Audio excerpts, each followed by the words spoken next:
솔직히 한국 문화유산은 죄다 중국 거 아닌가요? 하버드 강의실에서 중국 학생의 말도 안 되는 발언에 얼굴을 찌푸린 교수가 있습니다. 세계적으로 유명한 교수는 쓴 웃음을 짓고 있는데요. 이윽고 이어진 교수님의 이야기에 하버드 학생들 모두 깜짝 놀라고 말았습니다. 그 수업 속으로 들어가 보겠습니다. 구독과 좋아요로 응원해주세요. 하버드 인류학과 수업 중에서도 가장 유명한 수업은 바로 윌슨 교수님의 수업입니다. 특히 인류 문명사의 새로운 관점 수업은 매주 흥미로운 주제로 학생들을 놀라게 하는 것으로 유명했죠. 강의실에는 이미 30여 명의 학생들이 자리를 잡고 있었어요. 평소처럼 중국 유학생들은 뒤쪽에 몰려 앉아 있었고 웨이펑과 리안이 중국어로 무언가를 열심히 이야기하고 있었습니다. 웨이펑은 베이징 출신으로 중국 공산당 간부 집안에서 자란 엘리트 유학생이라고 하더라고요. 항상 중국의 위대함에 대해 자부심을 드러내곤 했어요. 윌슨 교수님이 강의실에 들어서자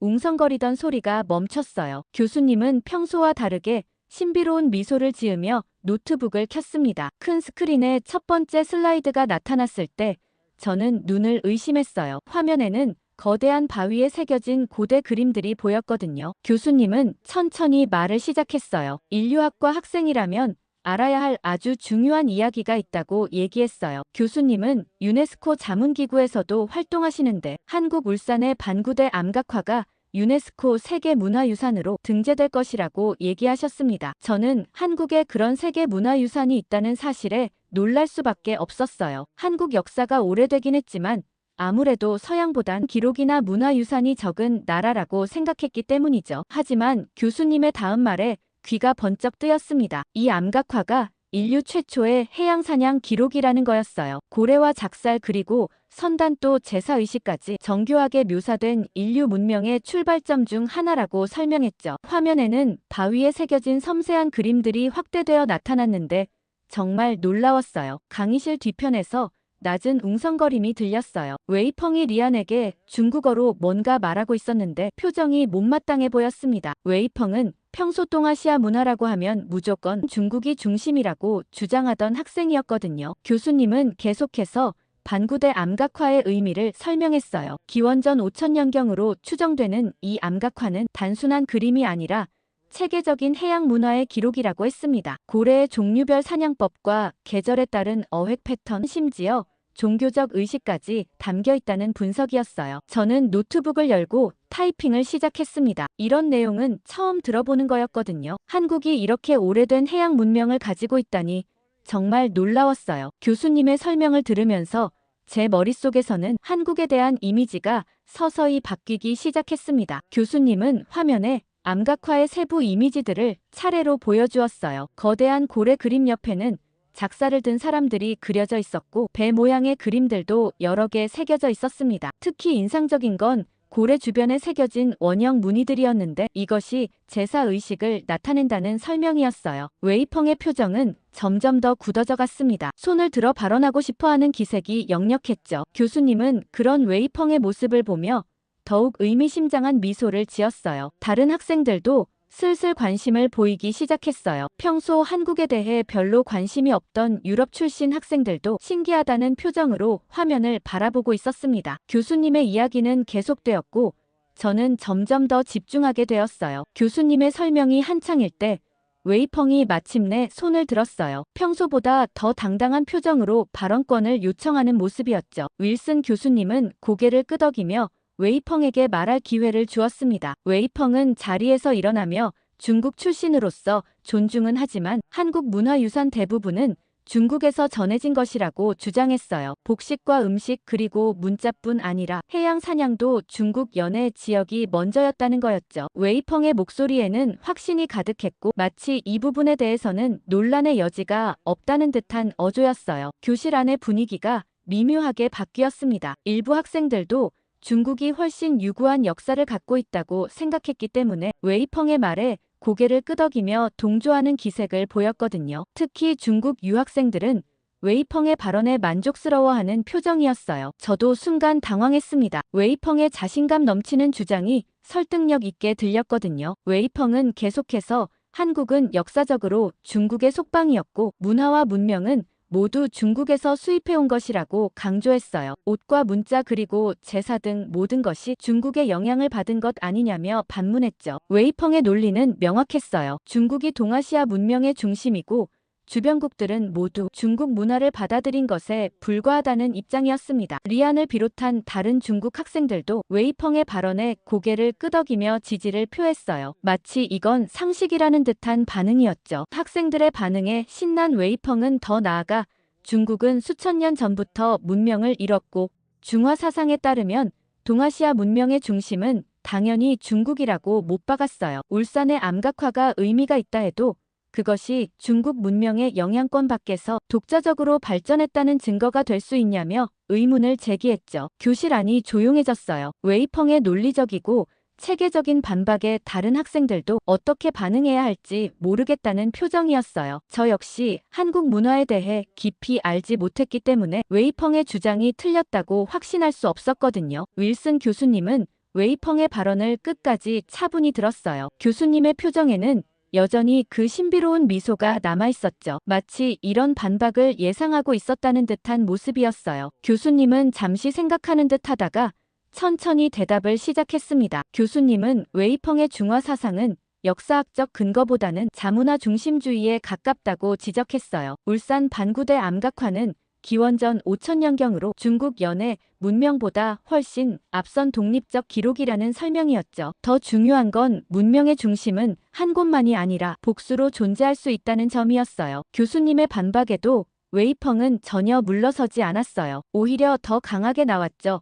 웨이펑은 중국은 황하 문명을 바탕으로 수천 년간 세계를 이끌어왔다며 목소리를 높였어요. 한국은 중국 문명을 받아들인 주변국일 뿐이고 최초 문명 운운하는 건 과장이라고 단언했습니다. 웨이펑의 발언이 끝나자 교실 안의 긴장감이 더욱 고조됐어요. 중국 학생들은 웨이펑의 주장에 더욱 확신을 가지는 모습이었고 다른 학생들은 이 논쟁이 어떻게 흘러갈지 지켜보고 있었죠. 저도 솔직히 웨이펑의 논리가 설득력 있게 들렸어요. 중국이 동아시아에서 가장 오래되고 큰 문명이라는 건 누구나 아는 사실이니까요. 하지만 윌슨 교수님은 여전히 침착했어요. 교수님은 웨이펑이 기록과 기원을 혼동하고 있다고 차분히 지적했습니다. 반구대 암각화는 기원전 5000년경으로 중국 연해 문명보다 수천 년 앞선 해양 사냥의 기록이라는 설명이었어요. 교수님의 목소리에는 확신이 가득했죠. 교수님은 화면을 바꿔서 연대 비교표를 보여주었어요. 황하 문명의 시작 시기와 반구대 암각화의 제작 시기를 나란히 놓고 비교한 자료였죠. 숫자로 보니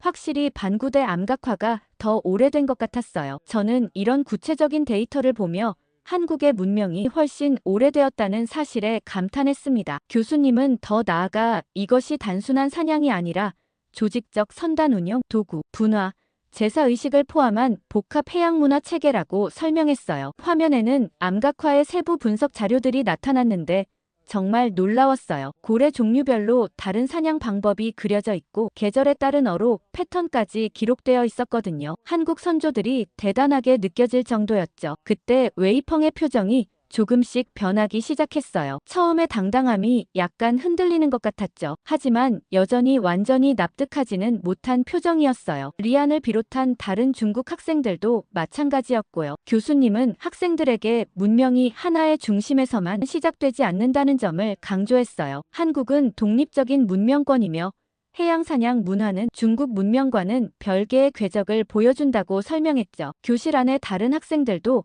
점점 더 집중하기 시작했어요. 처음에는 단순한 토론 정도로 생각했던 것 같은데 이제는 정말 중요한 학술적 논쟁이라는 걸 깨닫는 모습이었죠. 유럽 출신 학생들은 특히 흥미로워하는 표정이었어요. 교수님은 반구대 암각화가 발견된 지역의 지리적 특성도 설명했어요. 울산의 태화강이 동해로 흘러드는 지점에 위치해 있어서 고래들이 지나가는 길목이라는 거였죠. 이런 지리적 조건이 독특한 해양 문화를 발달시킬 수 있었다는 분석이었어요. 웨이펑은 의심스러운 표정으로 그 자료들도 해석하기 나름이라고 반박했습니다. 중국 고고학계에서는 반구대 암각화를 단순 낙서로 보는 시각도 많다며 목소리에 비웃음을 섞었어요. 이집트나 메소포타미아처럼 대규모 문명과 비교가 되냐는 식으로 깎아내렸죠. 웨이펑의 말에 일부 학생들이 다시 흔들리는 기색을 보였어요. 확실히 피라미드나 지구라트 같은 거대한 유적들에 비하면 바위에 새긴 그림은 초라해 보일 수도 있었거든요. 저도 순간 그런 생각이 들었어요. 과연 이런 암각화가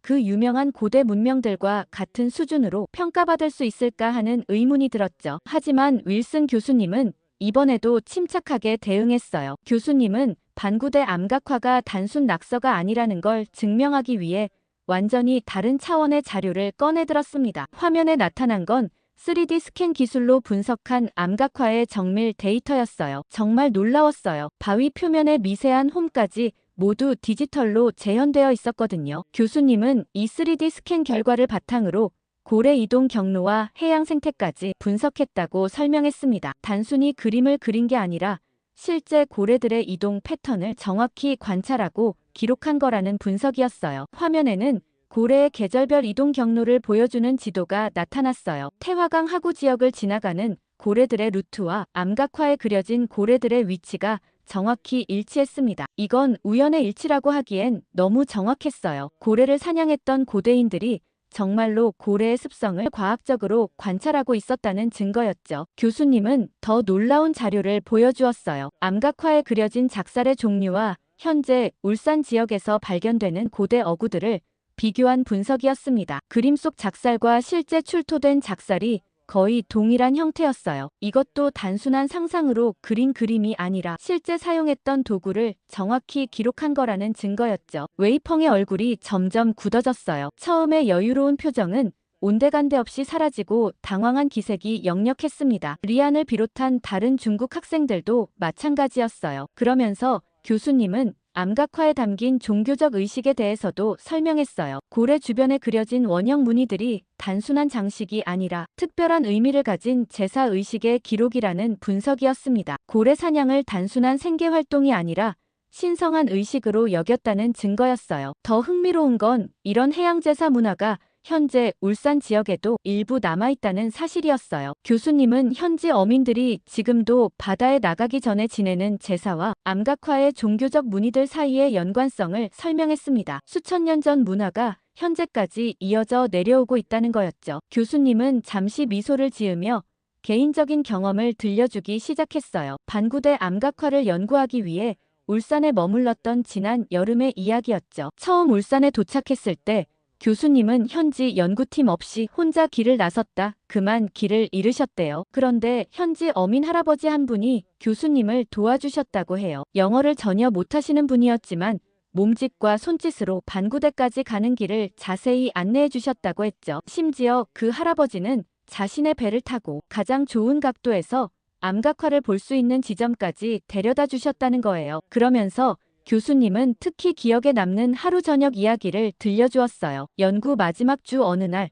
평소보다 늦게까지 암각화 촬영 작업을 하고 있는데 마을 이장님이 나타나셨다고 해요. 현지 전문가와 한참 실랑이를 하는 것 같았는데 통역을 듣고 보니 이장님은 교수님과 연구팀이 매일 고생하는 걸 지켜보시다가 오늘은 꼭 마을 회관으로 오라고 하셨다는 거예요. 교수님과 연구팀이 회관에 도착했을 때는 이미 마을 어른들 대여섯 분이 모여 계셨다고 해요. 테이블 위에는 막걸리 한 동이와 신선한 회, 그리고 할머니들이 손수 만든 반찬들이 가득했죠. 교수님은 처음에는 정중히 거절하려고 했지만 어른들의 따뜻한 권유에 못 이겨 자리에 앉게 되었다고 했어요. 막걸리를 한 잔 따라주시는데 이장님이 하시는 말씀이 인상적이었다고 해요. 통역이 하는 말이 우리 조상들이 남긴 소중한 유산을 연구하러 머나먼 외국에서 온 교수님께 고맙다는 인사였죠. 교수님은 그 순간 정말 감동받았다고 했어요. 자신들의 문화유산을 소중히 여기는 마음이 얼마나 깊은지 느낄 수 있었다는 거예요. 막걸리가 한 잔, 두 잔 돌아가면서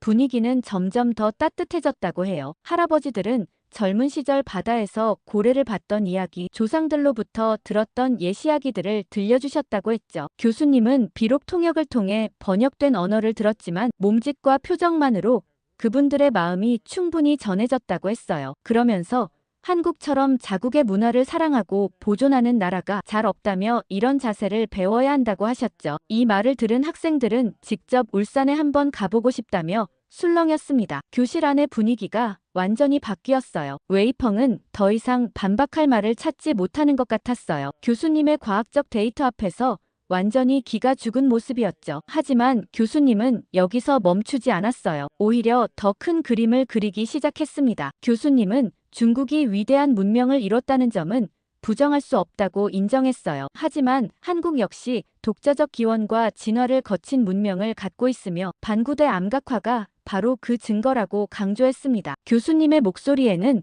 확신이 가득했어요. 화면에는 세계 각지의 고대 문명 지도가 나타났어요. 메소포타미아와 이집트 그리고 인더스 또 황하 문명과 함께 한국의 반구대 암각화가 표시되어 있었죠. 교수님은 문명이 항상 중심에서만 퍼지는 게 아니라고 설명했어요. 변방이라 여겨지던 곳에서 혁신이 시작되기도 한다는 거였죠. 저는 이 말에 깊은 인상을 받았어요. 지금까지 학교에서 배운 건 항상 큰 문명이 작은 문명을 흡수하거나 영향을 준다는 내용이었거든요. 하지만 교수님의 설명을 들으니 문명의 발전이 훨씬 복잡하고 다양한 양상을 보인다는 걸 알 수 있었어요. 그러면서 교수님은 역사적 사례들을 들어 설명했어요. 르네상스 시대의 이탈리아 도시국가들이 유럽 문명에 미친 영향, 근대 초기 네덜란드의 해양 문화가 세계에 끼친 변화 등을 언급했습니다. 모두 상대적으로 작은 지역이었지만 인류 문명사에 큰 전환점을 만들어낸 사례들이었어요. 웨이펑은 아무 말 없이 노트북을 덮었어요. 처음에 자신감 넘치는 모습은 완전히 사라졌고 오히려 패배감에 젖은 표정이었죠. 리안을 비롯한 다른 중국 학생들도 마찬가지였어요. 이들이 가지고 있던 중화 사상의 틀이 흔들리는 순간이었을 거예요. 교수님은 한국의 반구대 암각화의 독창성을 더욱 구체적으로 설명했어요. 다른 지역의 동시대 문명들과 비교했을 때 해양 문화에 대한 이해도와 기록의 정교함이 압도적이라는 분석이었습니다. 특히 고래라는 거대한 해양 동물을 체계적으로 사냥하고 그 과정을 기록으로 남긴 건 전 세계적으로도 매우 드문 사례라고 했어요. 제 옆에 있는 제이는 한국 문명이 진짜 대단한 것 같다며 작은 아시아 국가인 줄 알았다고 하더라고요. 저 역시 이렇게 오래되고 독창적인 문명을 가지고 있다니 한국이라는 나라가 정말 놀라웠습니다. 제 머릿속에서 한국에 대한 이미지가 완전히 바뀌고 있었어요. 교수님은 문명의 가치는 크기나 규모로만 판단할 수 없다고 강조했어요. 독창성과 지속성, 그리고 인류 전체에 미친 영향이 더 중요한 기준이라는 설명이었죠. 반구대 암각화는 이 모든 기준에서 충분히 의미 있는 문명 유산이라고 결론지었어요. 교실 안에 다른 학생들도 점점 더 집중하는 모습이었어요. 처음에는 그냥 흥미로운 토론 정도로 여겼던 것 같은데 이제는 정말 중요한 역사적 발견에 대해 배우고 있다는 걸 깨닫는 표정이었죠. 유럽 출신 학생들은 특히 감탄하는 기색이 역력했어요. 교수님은 마지막으로 울산 반구대 암각화가 유네스코 세계문화유산으로 등재된 의미를 설명했어요. 이는 국제사회가 한국 문명의 독창성과 가치를 공식적으로 인정한 것이라는 거였죠. 더 이상 한국을 중국 문명의 아류로 볼 수 없다는 선언이기도 했어요. 웨이펑은 여전히 고개를 숙이고 있었어요. 자신이 가지고 있던 확신이 완전히 무너진 모습이었죠. 저는 그런 웨이펑을 보며 복잡한 감정이 들었어요. 한편으로는 안쓰럽기도 했지만 다른 한편으로는 진실 앞에서는 누구나 겸손해져야 한다는 생각이 들었어요. 교수님은 잠시 슬라이드를 멈추고 학생들을 둘러보았어요. 웨이펑이 완전히 기가 죽은 모습을 확인한 후 교수님은 새로운 화면을 띄웠습니다. 이번에는 완전히 다른 분위기의 영상이었어요. 화려한 무대 위에서 펼쳐지는 K-팝 콘서트 장면이었죠. 수만 명의 관중들이 한국어 가사를 따라 부르며 열광하는 모습이 화면 가득 펼쳐졌어요. 교수님은 한국이 21세기 들어 전 세계 문화 산업을 주도하고 있다고 설명했습니다. BTS와 블랙핑크 그리고 오징어 게임 등이 문화 국경을 허물었다는 분석이었어요. 저는 화면에 완전히 몰입했어요. 이런 장면들은 TV나 유튜브에서 자주 봤지만 고대 문명과 연결해서 생각해 본 적은 없었거든요. 교수님의 설명을 들으니 수천 년 전 울산의 바위에서 시작된 한국 문화가 지금 전 세계를 사로잡고 있다는 게 정말 놀라웠어요. 교수님은 한복과 전통음악이 현대와 융합되어 세계적인 패션과 공연으로 인정받고 있다고 했어요. 화면에는 파리 패션 위크에서 한복에서 영감을 받은 드레스들이 런웨이를 장식하는 모습이 나타났죠. 또 유명 해외 가수들이 한국 전통 악기를 활용한 음악을 만드는 장면도 보여주었어요. 잔뜩 풀이 죽었었던 웨이펑이 갑자기 몸을 일으키며 비웃는 표정을 지었어요. BTS나 K-드라마도 결국 서구 자본과 미디어가 키워준 상업적 유행일 뿐이라고 주장했습니다. 중국 전통 문화의 깊이와 역사에 비할 바가 못 된다며 목소리를 높였어요. 하지만 이번에는 다른 학생이 손을 들었어요. 제이크라는 독일 출신 학생이었는데 웨이펑의 말에 반박했습니다. 제이크는 상업적 성공은 문화의 일면일 뿐이라고 했어요. 한국 문화는 전통과 현대의 융합 창조적 재해석으로 글로벌 팬덤을 형성하며 살아 숨쉬는 문화로 자리 잡았다고 주장했죠. 다른 학생들도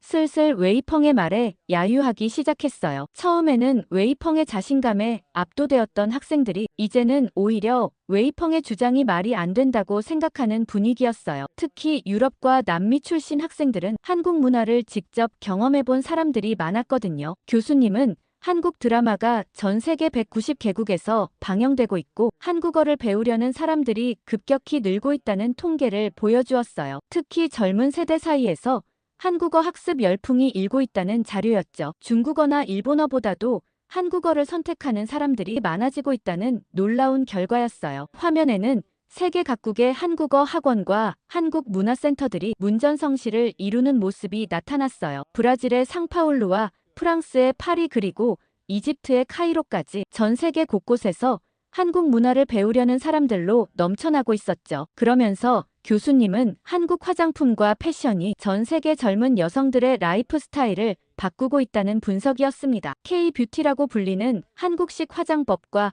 스킨케어 루틴이 글로벌 스탠다드가 되어가고 있다는 거였어요. 저는 순간 제 화장대를 떠올렸어요. 룸메이트의 영향으로 구매했던 한국 브랜드 제품들이 가득했거든요. 그때는 그냥 좋은 제품이라고만 생각했는데 이것도 한국 문화의 영향력이었다니 새롭게 깨달았어요. 웨이펑은 여전히 못마땅한 표정이었지만 이제는 쉽게 반박하지 못했어요. 교실 안의 분위기가 완전히 바뀌었거든요. 학생들은 모두 한국 문화의 전 세계적 영향력에 감탄하고 있었고 웨이펑의 주장은 점점 설득력을 잃어가고 있었죠. 교수님은 한국 문화의 세계적 영향력을 보여준 후 화면을 다시 바꾸었어요. 이번에는 완전히 다른 분위기의 자료들이 나타났습니다. 중국 전통 예술 공연장의 텅 빈 객석들, 젊은 세대가 전통 문화에 무관심한 모습을 담은 영상들이었어요. 교수님은 중국이 거대한 역사를 가지고 있지만 정작 젊은 세대가 전통 문화를 외면하며 그 영향력도 점차 줄어들고 있다고 분석했어요. 화면에는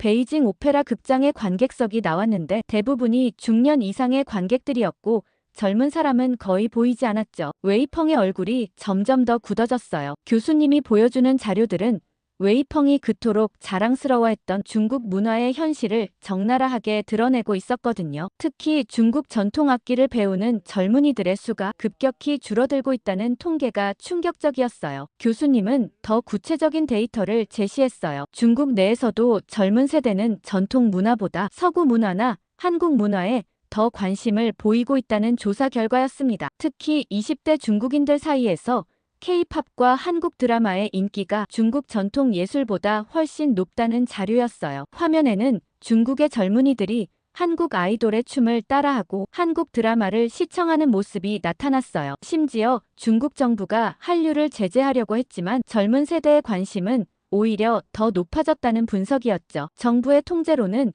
문화적 매력을 막을 수 없다는 걸 보여주는 사례였어요. 리안을 비롯한 다른 중국 학생들도 점점 기가 죽는 모습이었어요. 이들도 사실은 한국 문화를 좋아하는 세대였거든요. 웨이펑만이 여전히 중화 사상에 사로잡혀 있었지만 다른 중국 학생들은 현실을 인정하는 분위기였어요. 교수님은 문화는 정치와 경제 권력만으로는 생명을 유지할 수 없다고 강조했어요. 진정한 문화는 살아있는 혁신과 소통 속에서만 지속된다는 설명이었죠. 아무리 오래된 전통이라도 현대인들에게 어필하지 못하면 박물관의 유물로 전락할 뿐이라는 거였어요. 저는 이 말에 깊이 공감했어요. 실제로 제 주변에서도 중국 전통 문화보다는 한국 문화에 관심을 보이는 친구들이 훨씬 많았거든요. 중국 전통 음악이나 오페라는 뭔가 어렵고 접근하기 힘든 느낌이었지만 한국 문화는 현대적이면서도 재미있었어요. 교수님은 중국 전통 의상인 치파오와 한복의 현대적 활용도를 비교한 자료도 보여주었어요. 한복은 현대적으로 재해석되어 일상복으로도 입을 수 있게 발전했지만 치파오는 여전히 특별한 행사에서만 입는 의상으로 머물러 있다는 분석이었죠. 웨이펑은 이제 완전히 말문이 막힌 것 같았어요. 처음에 당당함은 온데간데 없고 오히려 자신이 가지고 있던 믿음이 흔들리는 모습이었죠. 교실 안의 다른 학생들은 교수님의 분석에 고개를 끄덕이며 동의하고 있었어요. 교수님은 중국이 경제적으로는 강대국이지만 문화적 소프트 파워에서는 오히려 뒤처지고 있다고 지적했어요. 반면 한국은 상대적으로 작은 나라임에도 문화적 영향력에서는 중국을 압도하고 있다는 분석이었습니다. 화면에는 전 세계 문화 콘텐츠 수출 통계가 나타났어요. 한국의 문화 콘텐츠 수출액이 지속적으로 증가하는 반면 중국은 거의 제자리 걸음을 하고 있었죠. 특히 젊은 세대를 대상으로 한 콘텐츠에서는 한국이 압도적으로 앞서고 있었어요. 저는 학생들 사이에 일어나는 동요를 느낄 수 있었어요. 많은 학생들이 중국의 경제력은 인정하지만 문화적 매력에서는 한국이 훨씬 앞선다는 걸 깨닫고 있었거든요. 특히 제 또래 젊은 세대에게는 한국 문화가 훨씬 친숙하고 매력적으로 다가왔어요. 교수님은 마지막 슬라이드를 준비하며 학생들을 천천히 둘러보았어요. 웨이펑은 완전히 기가 죽어 고개를 숙이고 있었고 다른 학생들은 모두 교수님의 다음 말을 기다리고 있었죠. 저는 이 수업이 제 인생에서 가장 인상 깊은 강의 중 하나가 될 것 같다는 생각이 들었어요. 교수님은 미소를 지으며 한국이 이제 모방을 넘어 세계 문화의 중심에 섰다고 선언했어요. 중국도 분명 중요한 문명이지만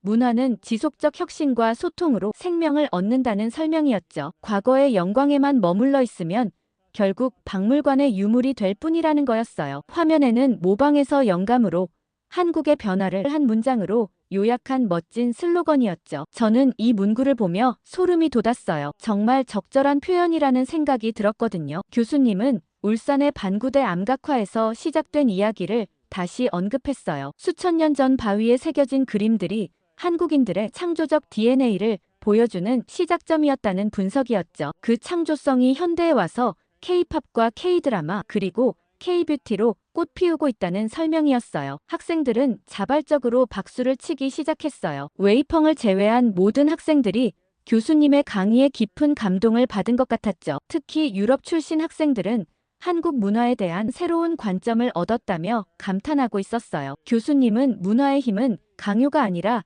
매력에서 나온다고 강조했어요. 한국은 누구에게도 자신의 문화를 강요하지 않았지만 전 세계 사람들이 자발적으로 한국 문화를 받아들이고 있다는 거였죠. 이것이야말로 진정한 소프트 파워라는 설명이었어요. 마지막으로 교수님이 강조하셨던 건 자국 문화에 대한 애정이었습니다. 교수님은 한국 방문 당시 있었던 마을 청년회와의 만남을 마지막으로 수업을 마무리한다고 하셨어요. 그날 저녁 마을 카페에서 젊은이들 대여섯 명과 만나게 되었다는 거예요. 이들은 모두 울산 출신이지만 대학을 위해 서울이나 부산에서 생활하다가 고향으로 돌아온 사람들이었죠. 특히 인상적이었던 건 박지은이라는 여성 회원의 이야기였다고 해요. 그녀는 서울에서 IT 회사를 다니다가 고향으로 돌아와서 펜션을 운영하고 있었는데 투숙객들에게 반구대 암각화에 대한 자세한 설명을 해주는 게 자신의 가장 큰 보람이라고 했다는 거예요. 외국인 손님들이 한국의 고대 문명에 감탄할 때마다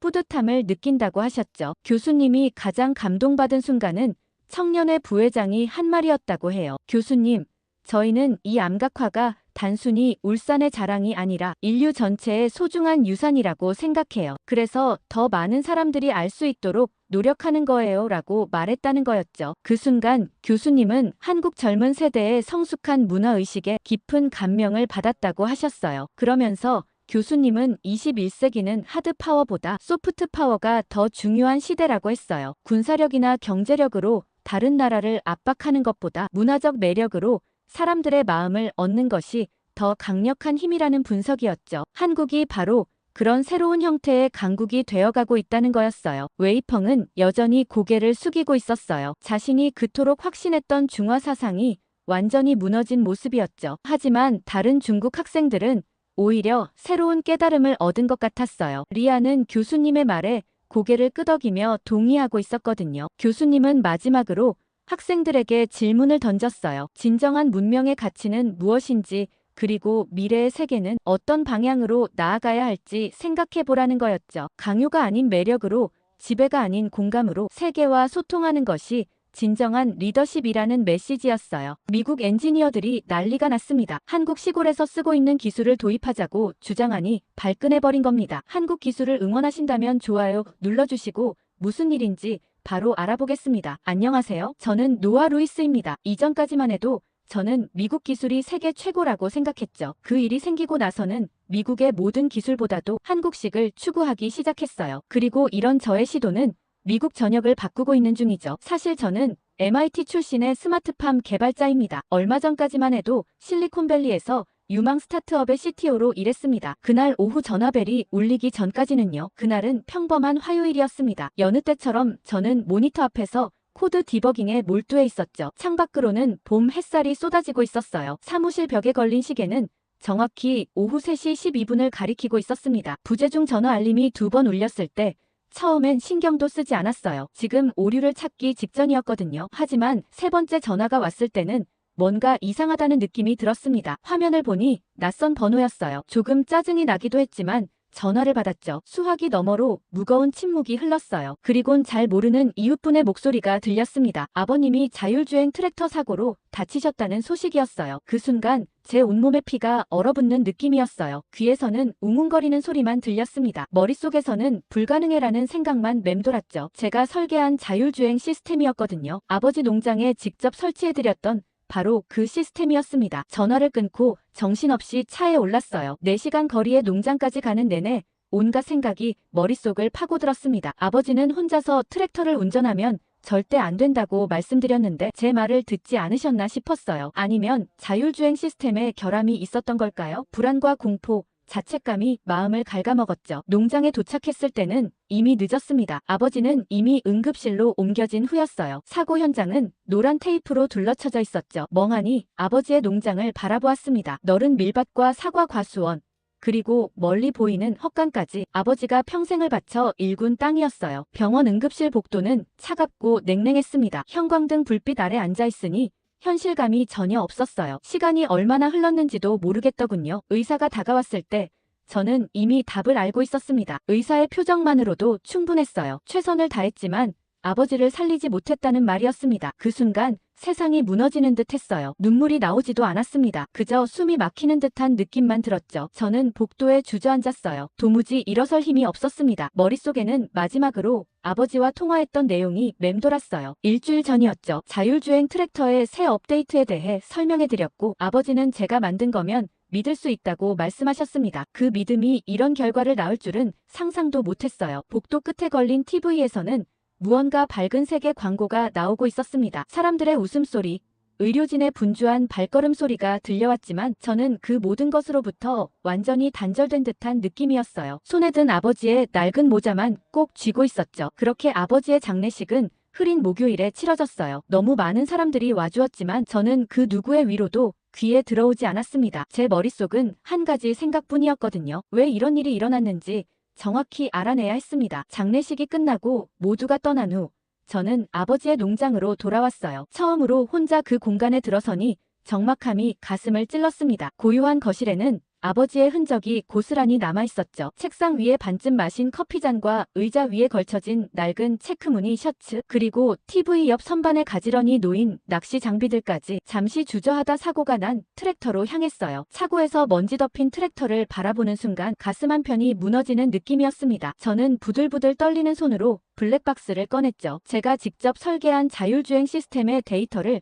확인하기 위해서였어요. 노트북을 열고 데이터를 분석하기 시작했습니다. 밤새 코드를 들여다보며 오류를 찾아냈어요. 안전 반경 계산에 심각한 오류가 있었던 겁니다. 트랙터의 AI가 사람을 인식하지 못했던 거였죠. 그것도 제가 짠 알고리즘의 한계 때문에요. 제 안에서 무언가 부서지는 소리가 들리는 것 같았습니다. 기술을 통해 세상을 더 좋게 만들 수 있다는 확신.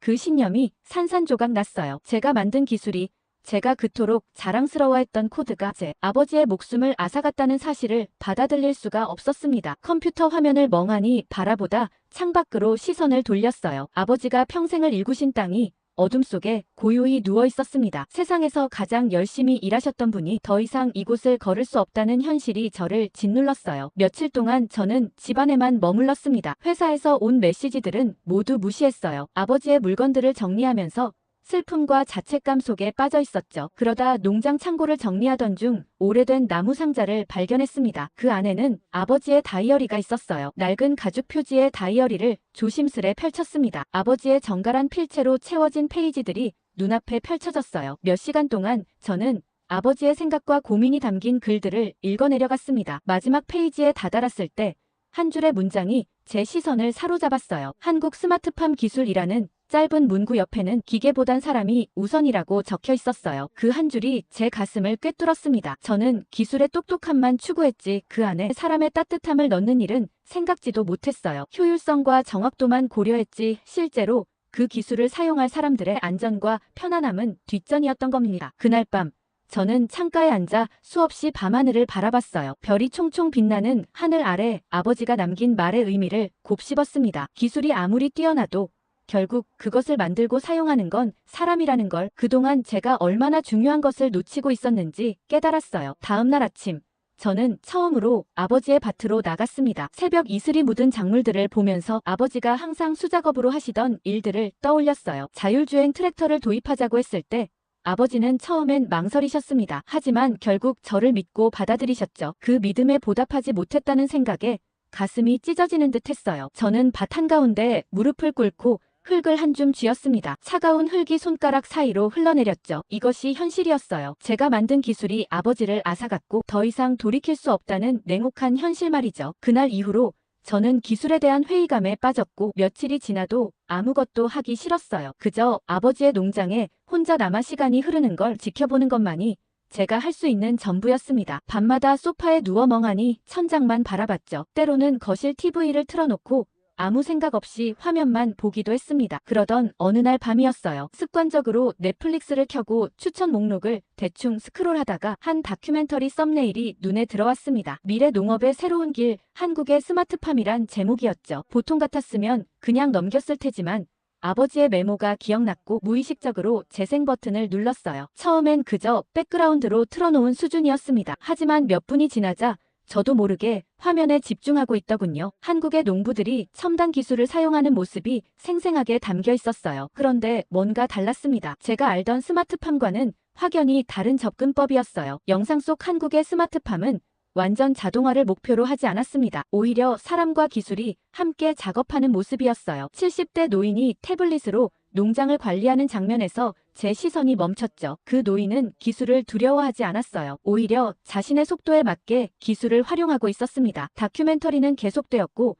저는 점점 더 몰입했어요. 영상은 계속해서 한국의 느린 기술에 대해 보여줬어요. 고령 농부들을 위해 특별히 설계된 인터페이스와 실수를 방지하는 다중 안전장치 그리고 사용자 친화적인 디자인들 모든 것이 기술을 쓰는 사람을 중심에 두고 있었습니다. 제 머릿속에 아버지의 모습이 떠올랐습니다. 아버지도 이런 기술을 사용했다면 어땠을까 싶었어요. 복잡하고 어려운 인터페이스가 아닌 직관적이고 안전한 시스템이었다면 자율주행 트랙터가 실수했을 때 즉시 멈출 수 있는 비상정지 기능이 있었다면 하고 떠올렸죠. TV를 끄고도 한참 동안 소파에 앉아 생각에 잠겼습니다. 밤새 잠을 설쳤어요. 머릿속에선 한국의 스마트팜 이미지와 아버지의 농장이 겹쳐졌습니다. 창밖으로 새벽이 밝아올 무렵 저는 노트북을 켰어요. 그리고 한국의 스마트팜 기술에 대해 더 자세히 찾아보기 시작했습니다. 검색할수록 놀라운 사실들이 눈에 들어왔어요. 한국의 스마트팜은 단순히 생산성만 높이는 게 아니었습니다. 농부의 경험과 직관을 존중하면서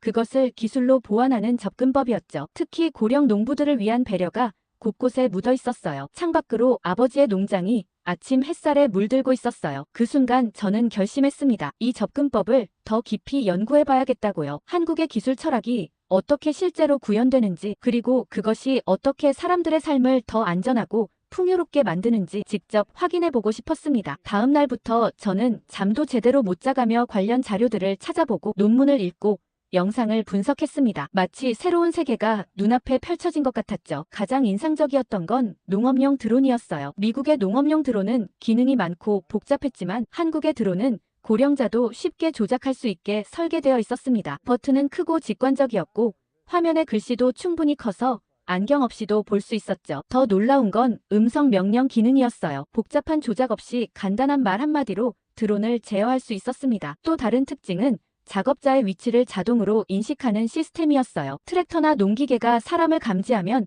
자동으로 작업을 중단했습니다. 제가 개발했던 시스템은 효율성에만 초점을 맞췄는데 이건 안전을 최우선으로 고려한 거였죠. 이런 기술들을 보면서 제 마음속에 새로운 비전이 그려지기 시작했어요. 기술이 사람을 위해 존재해야 한다는 생각, 그리고 그 기술은 사용자에게 맞춰야 한다는 철학. 이것이야말로 제가 추구해야 할 방향이라는 확신이 들었습니다. 몇 주 후, 저는 가까스로 직장으로 복귀했어요. 팀원들은 제가 돌아온 것에 반가워했지만 제가 꺼낸 한국 스마트팜과 관련된 제안에는 의아한 표정을 지었습니다. 회의실에서 팀원들은 의구심 가득한 눈으로 제 프레젠테이션을 바라봤습니다. 한국의 인간 중심 설계에 대해 설명하자 기술 책임자가 비웃듯이 물었어요. 한국이라고 값싼 노동력에 마케팅만 잘하는 나라 아니냐고요. 그들의 눈에는 한국이 기술 혁신의 주체로 보이지 않았던 겁니다. 저는 그들에게 한국의 기술 철학이 얼마나 사람 중심인지, 그리고 그것이 실제로 어떻게 구현되고 있는지 설명하려 했어요. 하지만 제 열정적인 설명에도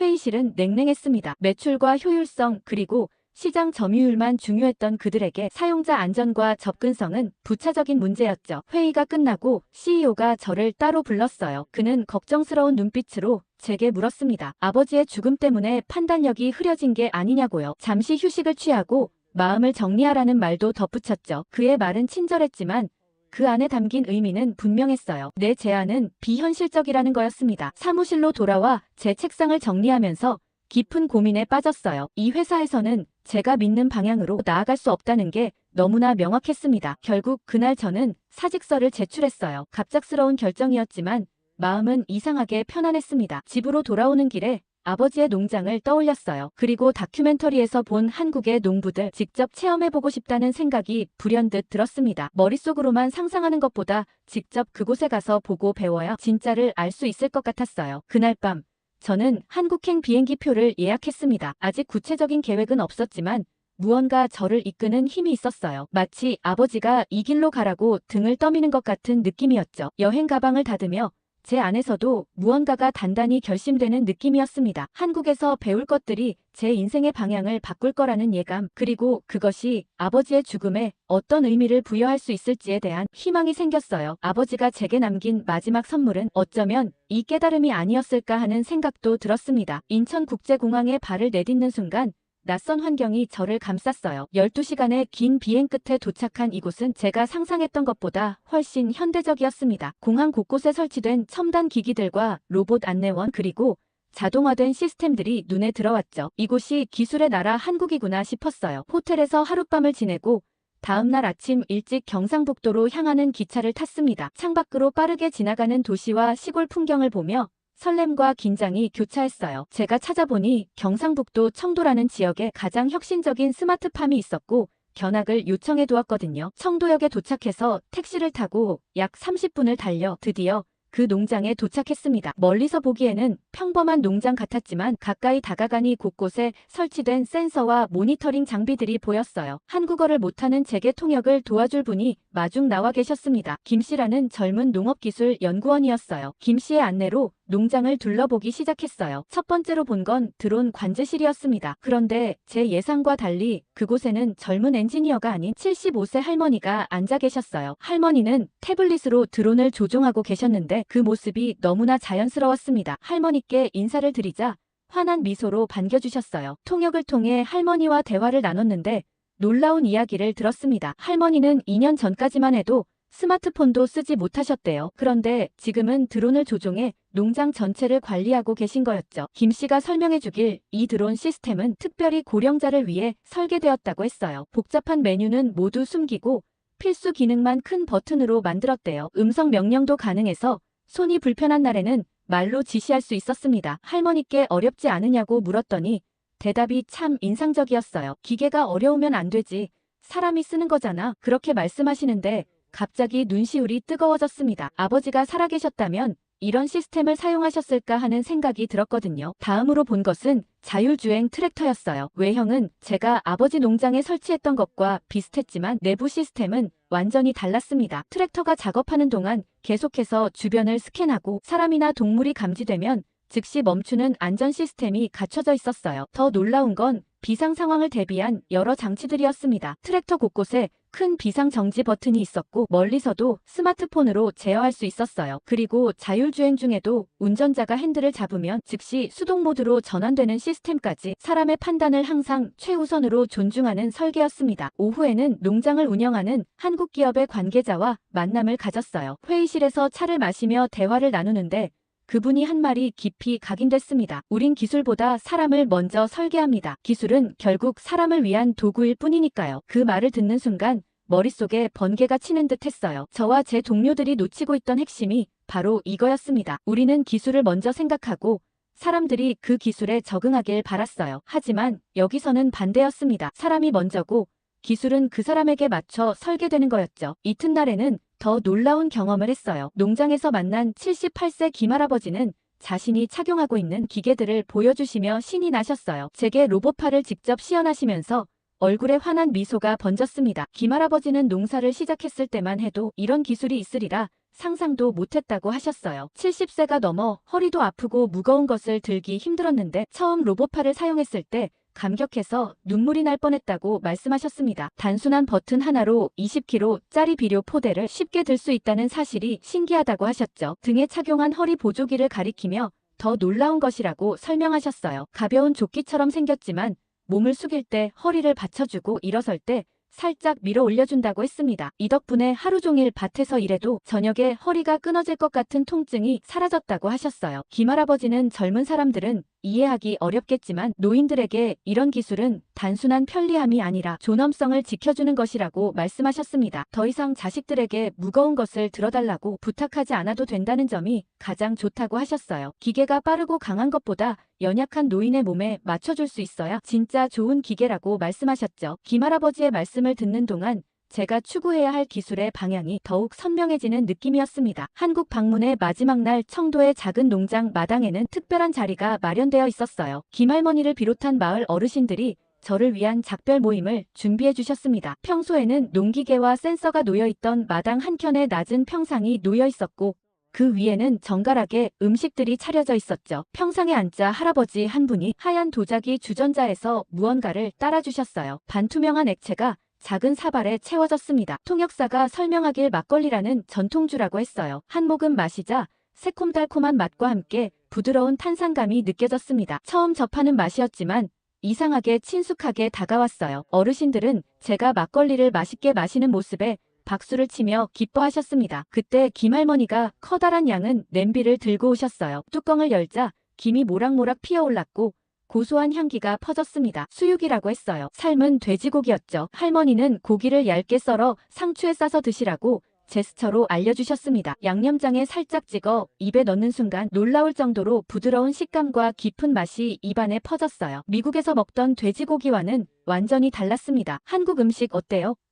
통역사가 물었을 때 저는 진심으로 대단하다고 답했어요. 특히 수육과 함께 나온 김치의 조화가 인상적이었습니다. 매콤한 김치와 담백한 수육의 조합이 환상적이었거든요. 제 반응을 들은 어르신들은 더 많은 음식을 권하기 시작하셨어요. 콩나물 무침과 도토리묵 그리고 고사리 나물까지 모두 농장에서 직접 기른 재료로 만든 음식들이었습니다. 김할아버지가 막걸리를 한 잔 더 따르시며 말씀하셨어요. 통역사에 따르면 한국의 음식은 사람과 땅이 함께 만들어내는 예술이라고 하셨습니다. 화학 비료 대신 자연 퇴비를 농약 대신 친환경 방제법을 사용하기 때문에 더 맛있고 건강하다고요. 한국의 스마트팜 기술도 결국 이런 철학에서 비롯되었다는 설명이었어요. 식사가 거의 끝나갈 무렵 김할머니가 자리에서 일어나 창고로 향하셨습니다. 잠시 후 돌아오실 때 할머니 손에는 나무 상자가 들려 있었어요. 그 안에는 노란빛이 도는 아름다운 배들이 단정하게 놓여 있었습니다. 할머니가 직접 기른 배라고 했어요. 저를 위한 작별 선물이었죠. 배 상자를 받아들고 감사 인사를 드리는데 할머니께서 갑자기 제 손을 꼭 잡으셨어요. 주름진 손이지만 따뜻하고 강인한 느낌이 전해졌습니다. 말은 통하지 않았지만 그 손길에서 진심이 느껴졌어요. 마치 우리가 만난 건 우연이 아니다라고 말씀하시는 것 같았습니다. 저녁이 깊어갈수록 어르신들은 더 많은 이야기를 들려주셨어요. 50년 전 농사짓던 방식과 기계가 처음 도입되었을 때의 두려움, 그리고 이제는 기술과 함께 더 나은 농업을 일구어가는 자부심까지. 통역사의 도움을 받아 대화를 나누었지만 어느 순간부터는 말이 없어도 서로의 마음이 통하는 것 같았습니다. 밤하늘에 별이 가득할 무렵 마을 어르신들과 작별 인사를 나눴어요. 내일이면 한국을 떠나야 했지만 이곳에서 배운 것들은 제 안에 깊이 각인되었습니다. 기술이 사람을 위해 존재해야 한다는 단순하지만 강력한 진리, 그리고 그것을 실현하는 한국 사람들의 지혜와 따뜻함, 이 모든 것이 저를 변화시켰고 앞으로 제가 나아갈 길을 밝혀주었습니다. 그날 밤 호텔 창문을 바라보며 생각했습니다. 제가 본 이 기술 철학, 이 접근법을 미국의 농업 현장에 도입해야겠다고 결심했습니다. 아버지의 죽음이 헛되지 않게 하는 방법, 그것이 바로 이거라는 확신이 들었어요. 미국으로 돌아오는 비행기 안에서 저는 계획을 세웠어요. 한국에서 보고 배운 기술을 미국 농업 현장에 어떻게 도입할 수 있을지 구체적인 방안을 구상했습니다. 아버지의 농장을 시범 사례로 먼저 변화시켜보자는 생각이었죠. 샌프란시스코 공항에 도착해서 바로 아버지의 농장으로 향했어요. 집에 들어서니 한동안 비워둔 탓에 먼지가 쌓여 있었지만 마음은 이상하게 가벼웠습니다. 생각보다 빨리 적응했던 한국의 시차 때문인지 아니면 명확한 목표가 생겼기 때문인지 모르겠지만요. 그날부터 저는 지역 농장 주인들에게 연락을 돌리기 시작했어요. 한국의 스마트팜 기술을 소개하고 시범 운영 계획을 설명하기 위해 작은 커뮤니티 모임을 주최했습니다. 준비는 철저했어요. 한국에서 찍어온 영상과 자료들, 그리고 제가 직접 체험한 이야기까지 모두 정리해서 발표 자료를 만들었죠. 모임 당일 지역 농장 커뮤니티 센터에는 20명 남짓한 농부들이 모였어요. 처음엔 모두 호기심 어린 눈빛이었습니다. 하지만 제가 한국의 사례를 소개하고 이를 미국에 도입하자는 제안을 하자 분위기가 순식간에 변했죠. 한 노년의 농장주가 먼저 목소리를 높였어요. 우리가 왜 아시아산 기술을 써야 하냐고 물었습니다. 미국이 농업 기술의 선두주자인데 다른 나라 기술을 들여와야 할 이유가 없다는 논리였죠. 몇몇 사람들이 고개를 끄덕이며 동조했어요. 또 다른 농부는 더 직설적이었습니다. 비용 문제를 제기하며 안전과 사용자 친화성에 투자하는 것보다 생산성을 높이는 편이 더 경제적이라고 주장했어요. 아버지의 사고 이야기를 언급하며 안전의 중요성을 강조했지만 그들의 시선은 냉담했습니다. 가장 충격적이었던 건 한 젊은 농장주의 발언이었어요. 저를 가리키며 배신자라고 했습니다. 미국 기술을 버리고 외국으로 눈을 돌렸다는 이유에서였죠. 그 순간 제 가슴이 무너지는 듯 했어요. 모임은 예상보다 빨리, 그리고 불편한 분위기로 끝났습니다. 몇몇은 제게 위로의 말을 건네고 떠났지만 대부분은 냉담한 표정으로 자리를 떴어요. 집으로 돌아오는 길에 마음이 너무 무거웠습니다. 이렇게 거부감이 클 줄은 몰랐거든요. 하지만 완전히 절망적인 상황만은 아니었어요. 모임에 참석했던 몇몇 젊은 농부들이 연락을 해왔거든요. 그들은 제 아이디어에 관심을 보였고 더 자세히 알고 싶다고 했습니다. 특히 한 여성 농부는 자신의 작은 과수원에서 시범 운영을 해보자고 제안했어요. 그렇게 소규모로 시작하기로 했습니다. 5명의 젊은 농부들과 함께 작은 프로젝트 그룹을 만들었어요. 매주 모여 한국의 스마트팜 기술을 연구하고 어떻게 그것을 미국 환경에 맞게 조정할 수 있을지 논의했습니다. 저는 한국에서 만났던 기업들과 연락을 유지하며 기술적 지원을 요청했어요. 첫 번째 시범 프로젝트는 사과 과수원이었습니다. 고령 농부도 쉽게 사용할 수 있는 간소화된 드론 시스템을 도입했어요. 복잡한 조작 없이 미리 설정된 경로를 따라 과수원을 모니터링하고 필요한 부분에 영양제나 농약을 정밀하게 살포하는 시스템이었죠. 그리고 자율주행 트랙터를 수정했어요. 아버지의 사고를 교훈 삼아 안전 기능을 대폭 강화했습니다. 작업자의 위치를 지속적으로 감지하고 비상시 원격으로 제어할 수 있는 시스템이었죠. 무엇보다 중요한 건 사용자 인터페이스를 단순화해서 누구나 쉽게 이해하고 조작할 수 있게 만든 점이었어요. 트랙터를 도입하고 얼마 지나지 않아 여름이 막 시작될 무렵의 일이었어요. 아버지의 농장에서 새로운 시스템 설치 작업을 감독하고 있을 때였습니다. 멀리서 차 한 대가 먼지를 일으키며 접근하는 게 보였어요. 처음에는 그냥 지나가는 차라고 생각했는데 농장 입구에 멈추더군요. 차에서 내린 사람을 보고 놀랐습니다. 윌슨 씨였어요. 처음 커뮤니티 모임에서 저를 가장 강하게 비난했던 노년의 농장주였죠. 당시 그는 제 앞에서 우리가 왜 아시아산 기술을 써야 하냐며 거의 고함을 지르다시피 했던 분이었어요. 그날 이후로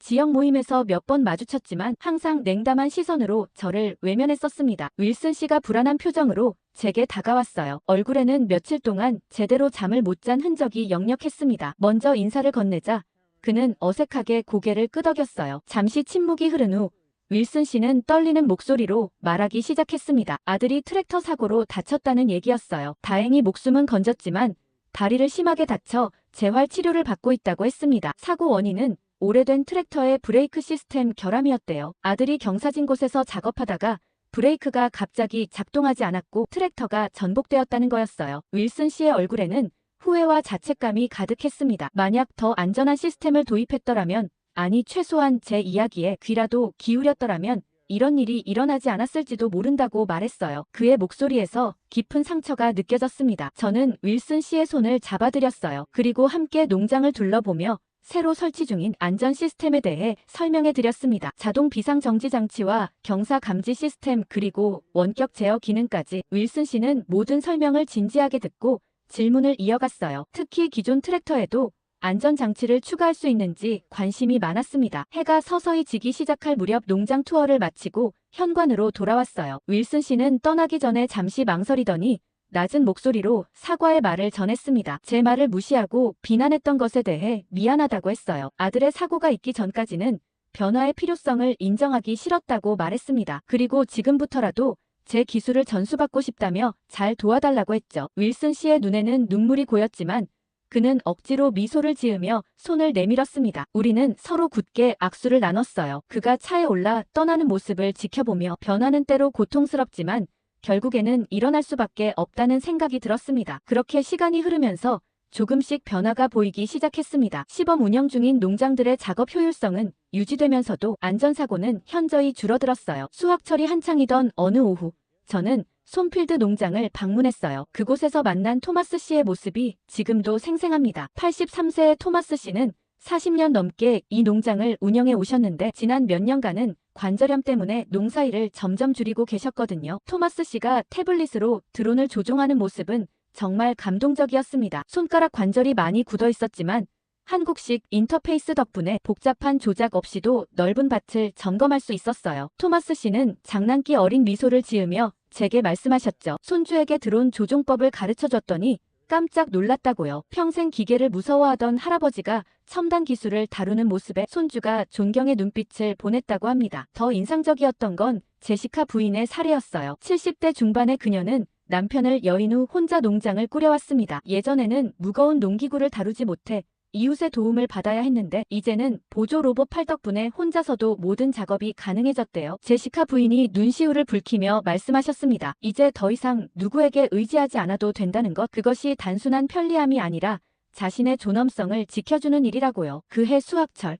시범 농장들에서는 단 한 건의 안전사고도 발생하지 않았습니다. 숫자상의 성과보다 더 값진 것은 농부들의 얼굴에 피어난 자신감이었어요. 어느 화창한 가을날 오후, 농장 창고에서 새로운 안전 시스템을 점검하고 있을 때였어요. 젊은 여성이 노트북과 카메라를 들고 접근하는 모습이 보였습니다. 에밀리 킹이라고 자신을 소개했죠. 그린테크 저널이라는 환경 전문 온라인 매체의 기자라고 했어요. 에밀리는 지역 농부들 사이에서 화제가 되고 있는 한국식 농업 기술에 대해 들었다며 기사를 쓰고 싶다고 말했습니다. 처음에는 평범한 취재라고 생각했어요. 에밀리를 농장 곳곳으로 안내하며 새 시스템을 보여주었죠. 트랙터 안전장치를 설명하던 중 에밀리가 갑자기 더 깊은 질문을 던졌어요. 왜 하필 한국의 기술 철학에 매료되었는지, 실리콘밸리 출신인 제가 왜 이런 선택을 했는지 궁금하다고 했습니다. 농장 근처 호두나무 아래 벤치에 앉아 솔직하게 이야기했어요. 아버지의 사고와 그 후의 방황, 그리고 한국에서 만난 75세 할머니가 드론을 조종하는 모습까지, 특히 기술은 사람을 위해 존재해야 한다는 철학에 대해 열정적으로 설명했습니다. 에밀리의 눈빛이 변하는 걸 느꼈어요. 단순한 취재가 아닌 무언가 공감대가 형성되는 듯 했습니다. 그녀도 조부모님이 기술과 단절되어 고립감을 느끼는 모습을 보아왔다고 털어놓았어요. 인터뷰를 마치며 에밀리는 단순한 농업기술 이야기가 아니라 우리가 기술과 어떻게 관계 맺어야 하는지에 대한 더 큰 질문인 것 같다고 말했습니다. 그 말이 제 마음에 깊이 남았어요.